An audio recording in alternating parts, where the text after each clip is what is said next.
Welcome to the Commander-Directed Briefing. Please take a moment to review the overview of topics we'll be discussing today. Headquarters RIO Commander, Colonel Carolyn A. Stickle, along with each detachment commander and active duty commander, share ADCON over 7,200 individual reservists. Each unit commander has full OPCON of each IR assigned or attached to the organization. Headquarters RIO and its detachments implement standardized management practices for each organization with an IR assigned or attached. We provide a chain of command with accountability through Headquarters ARPC all the way to AFRC Commander.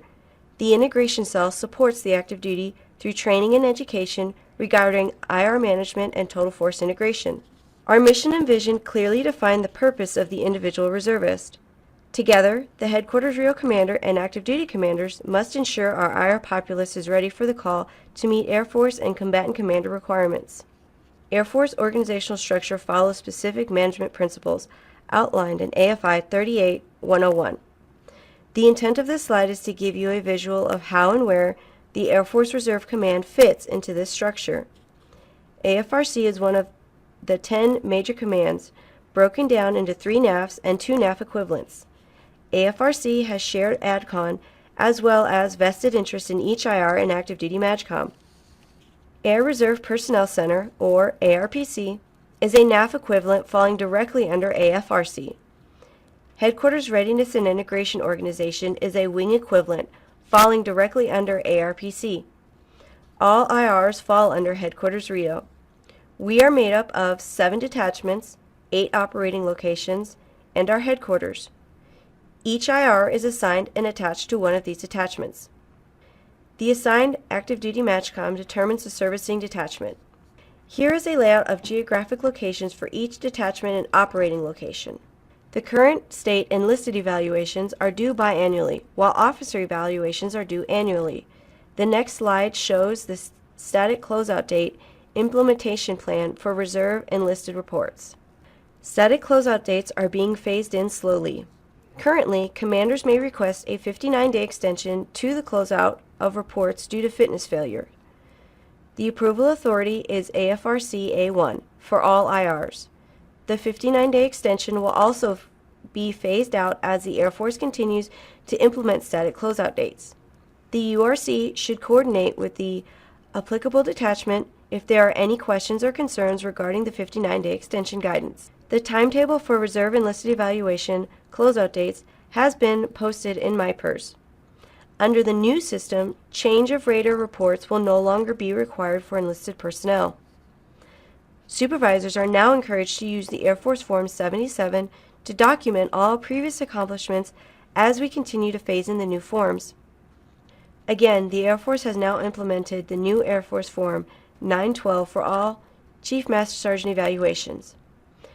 The newly revised Air Force Form 911 is being used for Master Sergeant and Senior Master Sergeant reports, as well as the Air Force Form 910 for Tech Sergeants and below.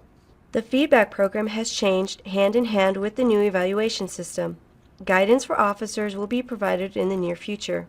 IRs may be eligible for decoration consideration upon extension of tour once they have completed 3 years on station, reassignments, separations, or retirement.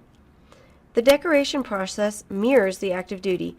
Reference AFI 36-2803, the Air Force Awards and Decorations Program. IRs may also visit the virtual MPF to obtain a current listing of their awards and decorations, which is also in order of precedence along with a color-coded picture. This slide is an example of how the rater submits the IR for a decoration. The nominating official must have access to VPC through the Air Force portal or directly through MyPERS. The VPC is a virtual instrument with IR management. It is highly recommended your CSS personnel, rater, and IR familiarize themselves with this virtual tool to understand IR programs and processes. Here's a snapshot of how to update or make corrections to awards and decorations. This is accomplished through VPC, through the Air Force portal, or MyPERS. The Air Force has one fitness program applicable to all components. Members must be in military status to test. PT uniform is mandatory, and the active duty UFPM is responsible for tracking and scheduling IR fitness assessments. Fitness failures may be reported to the active duty UFPM to enroll the member in online Be Well program. All fitness exemptions require a military profile. Air Force Form 469. Current profiles are taken to the FAC for exemption updates in the Air Force Fitness Management System. Moving on to the Family Care Plan. Single parents, dual military couples with minor dependents, and members with civilian spouses who have unique family situations as determined by the commander must complete an Air Force Form 357 Family Care Certification. The Unit First Sergeant is the gatekeeper of this program. If your IR has changes in dependency status, they must notify the CSS within 60 days. Let's touch on government travel cards. The Travel and Transportation Reform Act of 1998 states that the GTC shall be used by all U.S. government personnel, civilian and military, to pay for cost incidents to official business travel. Members who travel less than 3 times a year may be exempt. IRs who apply for the GTC through their unit of attachment, Agency Program Coordinator. This is another program where the URC and the Agent Program Coordinator maintain strong communication to ensure each new IR is set up with a GTC and their account is active. Let's talk about the leave process for IRs. IRs can earn 2.5 days of leave per month while on an active duty tour 30 days or more. This includes school tours. Leave accrued can be rolled over from one tour to the next if the orders are consecutive of 30 days or more. Keep in mind this does not include annual tour. IRs can request leave by filling out the Air Force Form 988. IRs must receive approval from their immediate supervisor and obtain a leave number from their pay office prior to going on leave. A member has 3 days to submit Part 3 of the leave request to the pay office. Any changes that take place with the approved leave can be annotated in Section 3 of the leave form. All IRs are subject to random drug testing. Each base DDR office needs to receive status update and return to duty date of their assigned IRs so they can generate the required chain of custody form to process the specimen collected that day and also ensure the software is ready in case the next duty day is determined to be another testing day. If an IR's return to duty date is totally unknown except for the month, the URC should provide the DDR office with the following information: member's name, if the member is currently on orders, and the date that the IR is set to return. This will allow the DDR office to account for the selected member and update their status. In addition, this will establish the earliest return to duty date the member may return in that projected month. In order to ensure accountability of all IRs subject to random drug testing, this may be the best information URCs may have. We want to ensure no one is slipping through the cracks and or being inadvertently excluded because it can lead to challenges in court as to the justice and fairness in executing the DDR process across the entire database of members. Let's briefly touch on IMA assignment process. Reserve officers and enlisted members looking for current vacancies, lieutenant colonel and below, in the IMA program can view vacancies in the Reserve Management Vacancy System located in the AFPC Secure website. Once logged into the secure site, click on Reserve Vacancies. Note, if interested in applying, IRs will submit an Air Force Form 1288, application for reserve assignment, a resume, and the last 3 evaluations to the POC or the program manager identified. Note, if interested in applying, the IR will submit an Air Force Form 1288, application for reserve assignment, a resume, and the last 3 evaluations to the POC or program manager identified in the advertisement. To ensure timely processing, a 30 calendar day timeline has been established for the interview and approval-disapproval process.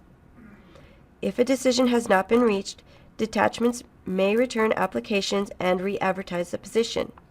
It is ultimately the unit's responsibility to ensure all newly assigned IRs are incorporated into the intro program, in accordance with AFI 362103.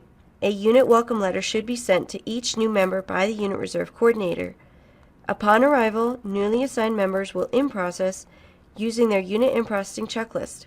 Upon notification of retirement, discharge, or reassignment, a designated representative from the unit should conduct an out-processing briefing and assist the member with out-processing procedures. This is usually conducted by the CSS personnel. It is the URC's responsibility to track each inbound and outbound IR to ensure proper personnel actions are conducted. Now we are going to briefly talk about RPA and MPA Tours. RPA Tours are used solely for supporting the reserve mission. The tour types are active duty operations support, active duty training, or school tours. The IR's RPA request is submitted in arrows R and approved by the detachment commander. ARPC-FM controls the RPA allotted funding and disperses funds accordingly. MPA tours are used solely for active duty support. Man-days are managed by U.S. Air Force A1, filtered down to MAJCOM functional area managers.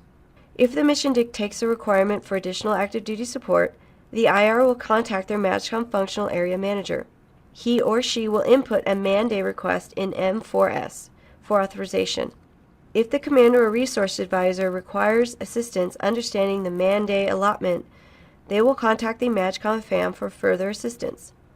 The MAJCOM FAMs manage the man-day program and work with U.S. Air Force A1 on all man-day requests. Note, IRs must be fully ready per ARCnet in order to be placed in RPA or MPA tour status. In order to assist with management of your commander's IR program, we have compiled a list of great resources for you and your IRs. A lot of your IR questions can be answered using the website and email addresses listed on these last few slides.